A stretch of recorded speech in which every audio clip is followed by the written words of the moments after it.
Seagrass beds are found in coastal waters all over the world. These very productive ecosystems provide food and habitat for many types of marine life.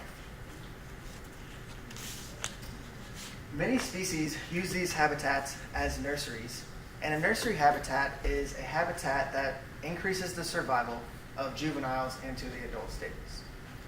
Each spring, fish, crabs, and shrimp arrive in seagrass beds as small juveniles, and over the course of the year, they eat the food that's provided from seagrass beds, and they grow and develop into adults. During the fall, many of these species migrate offshore either to reproduce or to move to more permanent adult habitats. And these migrations can be very large, and they can provide a large food source for the offshore habitats. In the Big Bend of Florida, this is home to one of the largest continuous seagrass beds in the world. And each year, 1.5 trillion pinfish migrate offshore. And we wanted to know, is this pinfish migration a large food source for the offshore predators? And we wanted to know how much, if they're using it at all. So, as the saying goes, you are what you eat, and we can trace the source of energy in fish by analyzing their tissues.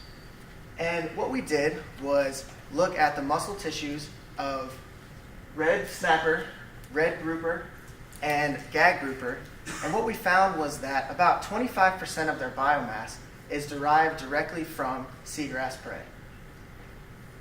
So these fish only spend their adult lives in deep water, so the 25% of energy that is vital for holding the adult population is directly the result of the migration. Also, we wanted to know if these offshore predators are using the energy for reproduction. And what we found was that in gag grouper, about 30% of the reproductive tissue is derived from seagrass prey.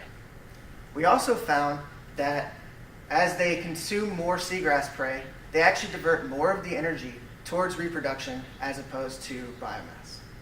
So by providing energy for the adult for biomass and for reproduction, the seagrass habitats are actually acting as a nursery by increasing the amount of offspring that are entering the population, and therefore likely increasing the survivorship of juveniles into the adult stage.